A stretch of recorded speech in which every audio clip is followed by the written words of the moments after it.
เธอขักอยู่ได้เออขึ้นไปก่อนขึ้นทางนี้แหละหาทางขึ้นก่อนบนห้องเสียงแหวป้าไว้นะหาไปเด้อไปเจอทางขึ้นได้ต้องหาก่อนนี่บอกนี่แม่นี่แหละนี่ทางขึ้นให้น้องคืออยู่ด้วยนะทางนี้บอกครับรุ่นหาก่อนมาทางใดกันนี่เขาไปเจอทางก็ได้เลยสิทางนี้เห็นบอกก็บ่แม่นอีกเลยนี่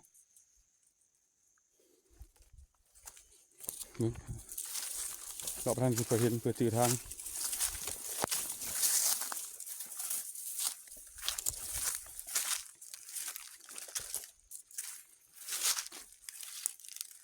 ที่คือกันหมดนะครับรอบนี้ก่อนทางใดกันนี่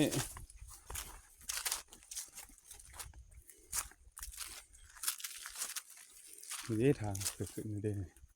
จืออะไรทางโอ้เดินไปโพชโก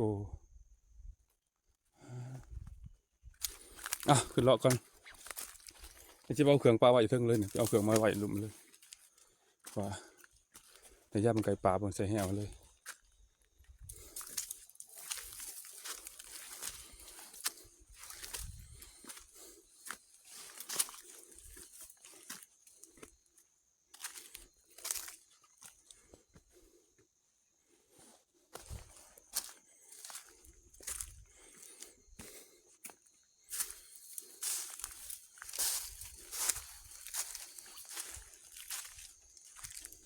ทางขึ้นมาทางขึ้นภูเขาจีนี่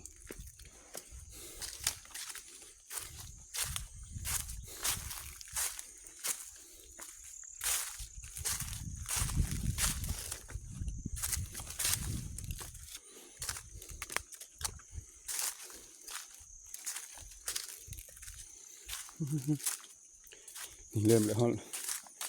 ฮอดแล้วตีนภูเขาจีฮอดแล้ว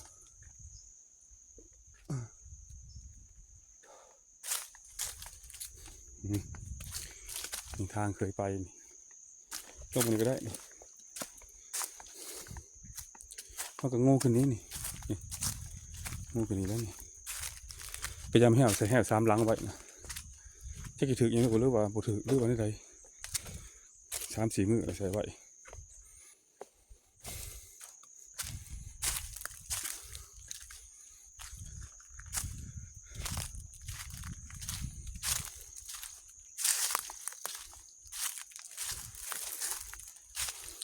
ใส่ไว้3-4 มื้อเห็นหรือเปล่าแสดงยังถึงยังหรือเปล่าแค่ปลาก็มีด้วยมีหลายคน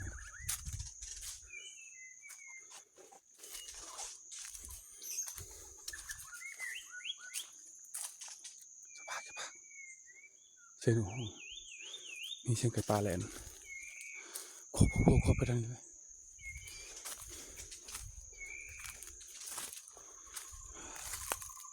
ไก่ปลาโคบทางนี้เลย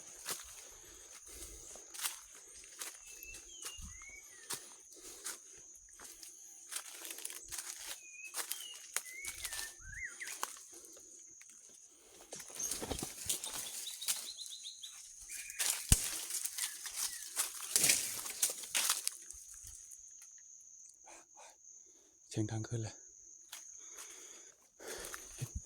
กินเสียงไก่ปลาแหลนเขาเป็นสุกไปไหนเลยเสียงไก่ปลาเขาไปไหนแต่ว่านกน้อยมันห้องทวงต้องขอยางค่อยไปเราต้องเตรียมแบบว่าอาวุธเราทุนมากระทุนนังสติ๊กนี่แหละจอบเอาเนี่ยบุยอาวุธก็เขาก็ใส่ให้เอา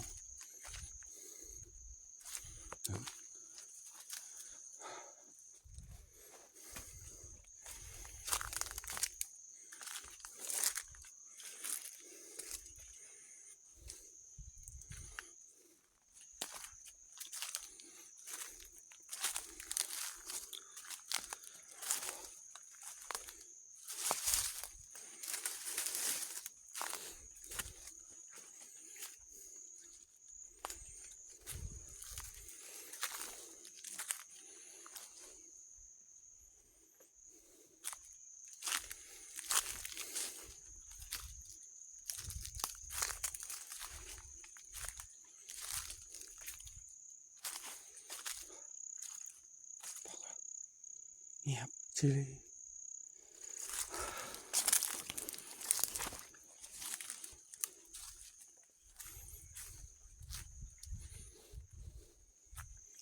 เงียบจีรีทุกคนนี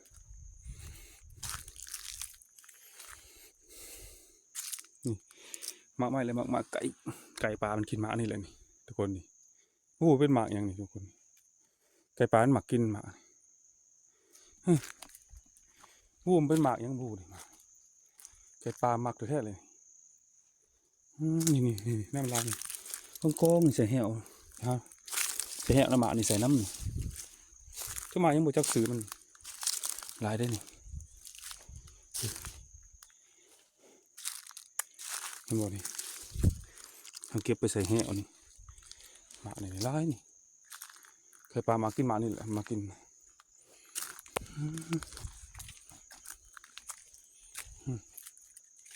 ท่านี้ก็ใส่ได้หลังหนึ่งเห็นห้องเห็นบ่หลั่นบ่หรือบ่หลั่นท่านเลยหลั่นทุกคนเด้เนี่ยมีหนูมากัดก่อนเลยดิมีหนูยังมากัดเลยดิ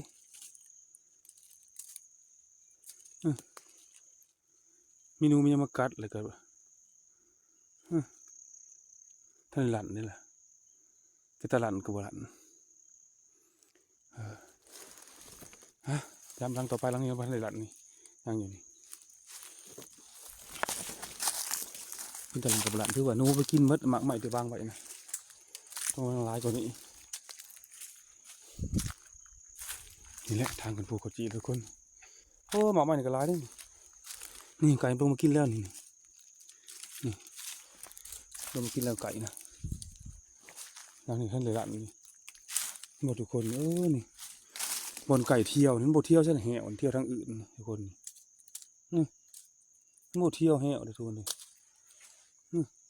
ไปเที่ยวไปเหยียบบนใหม่นี่นี่ฮะมันบอกเขาไปเหยียบนี่แห่นี่บ่นี่ใช่ฮะฉันเลยหลั่นนี่มันบอกเขาเหยียบแห่แต่มันหลีกไปพูดมันไปทางใหม่มันบดเหยียบแห่มันจะหลีกเขานี้เอาละยันแหละจับอีกยังอีกลังเดียว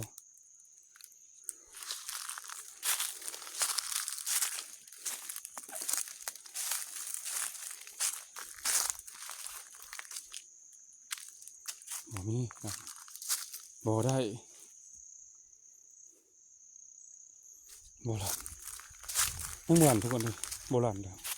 มันหลีกแห่มันฉลาดไปป่ากันอันนี้ลั่นเลยทุกคนเลยหลังนี่ลั่นแต่บ่เห็นยังเลยนี่ลั่นแต่บ่ได้ยังบ่ถึกยัง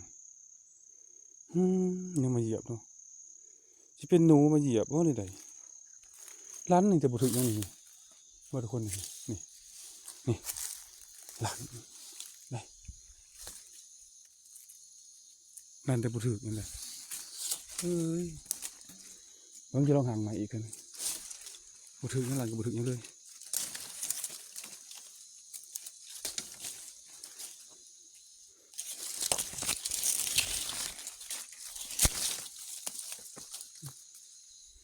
มันเบิกยังมันเพิ่งขี่ห่างอีกเดือนเพิ่งลองห่างไป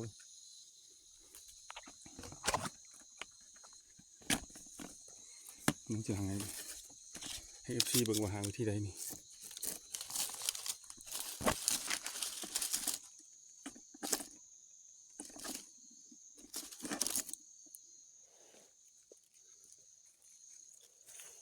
ลองห่างไหมลองพูดถึงยังหลันก็ได้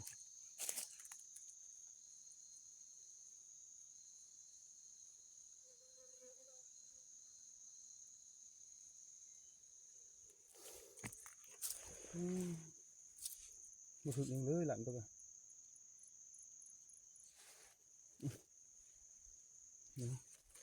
ห่างถึงดูเผื่อมันถึกเลย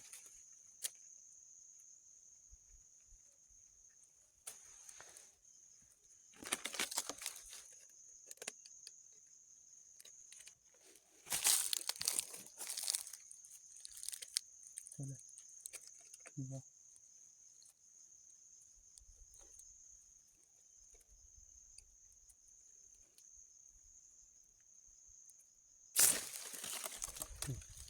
หลังอีกแล้วมีหลังเอง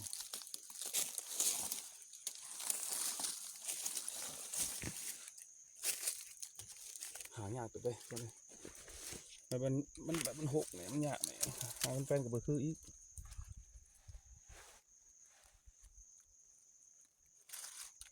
มันทอนขึ้นมาหน่อยนึง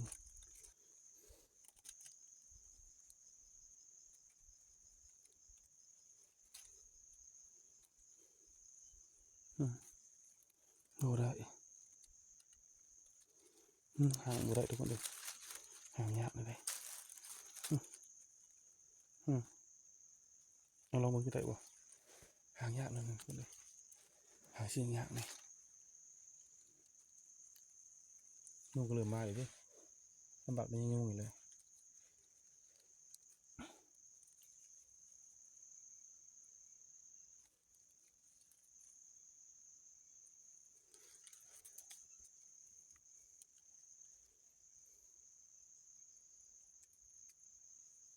ยุ่งหลายทุกคนเลย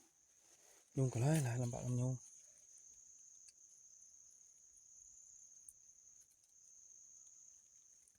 แล้วก็ลันเล่นลำบากเลยหาหลันเลยดิมาได้ทุกคนมาได้มันหลันเรื่อยแต่มันห่างยากนะห่างยากลีนี่มันหลันมันเหยียบบ่ถือไก่เลย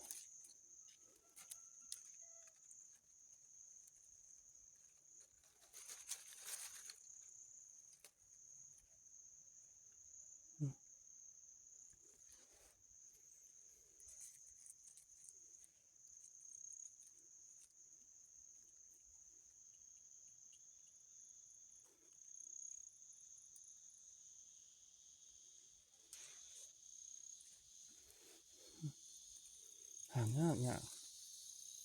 แต่ว่ามันเขาตอกอะไรได้สมัดนะ